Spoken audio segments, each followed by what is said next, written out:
ನಮ್ಮ ಭಕ್ತಿಯ ಮರ ದೇವರಿಗೆ ಸಲ್ಲಿಸಿರುವ ಎಂಬ ಹಾಗೆ ನಾವು ಬೇಸರದಲ್ಲಿರುವಾಗ ಆರ್ತತ್ರಾಣ ಪರಾಯಣನಾದಂತಹ ಪದ್ದಾಭಿಷ್ಟಮನಪ್ರದಾಯಕನಾದಂತಹ ಹರಿ ಆ ಶ್ರೀಕೃಷ್ಣನೇ ನಮಗೆ ಒಂದು ಅವಕಾಶವನ್ನು ಒದಗಿಸಿ ಬಿಟ್ಟರಲ್ಲ. ದೇವರನ್ನು ಕಾಣುವುದಕ್ಕೆ ಎರಡು ವಿಧ ಅಂತ ಹೇಳಿದರು. ಕಾರುಣ್ಯ ಮಾರ್ಗವನ್ನು, ಕಾಠಿಣ್ಯ ಮಾರ್ಗವನ್ನು. ಕಾರುಣ್ಯ ಮಾರ್ಗದಿಂದ ಕ್ಷತ್ರಿಯರಾದಂತಹ ನೀವು ನನ್ನನ್ನು ಕಾಣುವುದಲ್ಲ. ಕ್ಷತ್ರಿಯರಿಗೆ ಉಚಿತವಾದ ಕಾಠಿಣ್ಯ ಮಾರ್ಗ.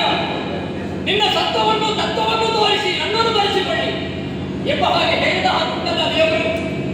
ಕೃಷ್ಣ ಕೃಪಾಘೋಷಿತರಾದಂತಹ ಪಾಂಡವರು ಬಂಧು ಹತ್ಯಾ ದೋಷದ ಶಂಕೆಯ ನಿವಾರಣೆಗೆ ಮಾಡಿದ ಅಶ್ವಮೇಧದ ಕುದುರೆ ಚಪ್ಪಕಾವತಿಯನ್ನು ಪ್ರವೇಶ ಮಾಡಿದರು. ಅದರ ಹಣೆಯಲ್ಲಿರುವಂತಹ ಲೇಖನವನ್ನು ವಾಚಿಸಿದಂತಹ ನಮ್ಮ ಅಪ್ಪಯ್ಯ ಸಭೆಯಲ್ಲಿ ಹೇಳಿದ್ದೆ ಹಾಗೆ ಮಂತ್ರಿಗಳಿಂದ ಕೇಳಿ ಶ್ರೀಕಾಂತನನ್ನು ಕಾಣುವಂತಹ ಯೋಗ ಒದಗಿ ಬಂದಿದೆ. ಇದನ್ನು ಯಾವ ಕಾಲಕ್ಕೂ ನಾವು ಬಿಡಬಾರದು. ಕ್ಷತ್ರಿಯೋಚಿತವಾಗಿ ಕುದುರೆ ಬೆಟ್ಟವರಿಗೆ ಬಂದಂತಹ ಪಾತ್ರರಲ್ಲಿ ಹೋರಾಟವನ್ನು ಮಾಡಬೇಕು. ಅವರನ್ನು ಯುದ್ಧದಲ್ಲಿ ಸೋಲಿಸಬೇಕು. ಆ ಅರ್ಜುನನ ಸೋಲನ್ನು ಸಹಿಸಲೇ ಇದ್ದಂತಹ ಕೃಷ್ಣ ಓಡಾಡಿಕೊಂಡು ಬರ್ತಾರೆ. ಕೃಷ್ಣದೇವರು ಬಂದ ಮೇಲೆ ನಮ್ಮಲ್ಲಿ ಯಾವ ಕಾಲಕ್ಕೂ ಕೂಡ ದ್ವೇಷ ಇಲ್ಲ. ಅವರ ಮುಂದೆ ನಾವು ಹೋರಾಟ ಮಾಡುವುದಲ್ಲ.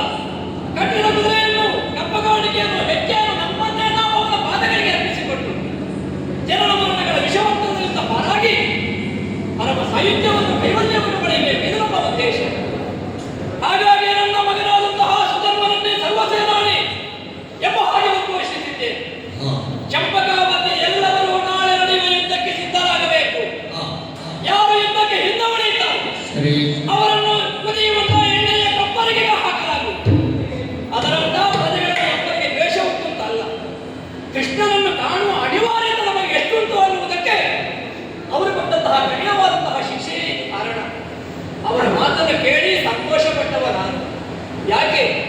ನಮ್ಮ ಜೀವನ ಶಾಶ್ವತವಲ್ಲ. ಅಶಾಶ್ವತವಾದಂತಹ ಬದುಕಿನಲ್ಲಿ ನಾವಿದ್ದೇವೆ.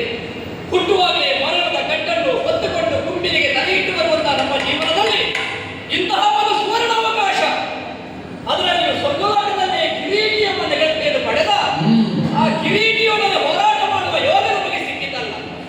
ಸರ್ವ ಸನ್ನದ್ಧನಾದ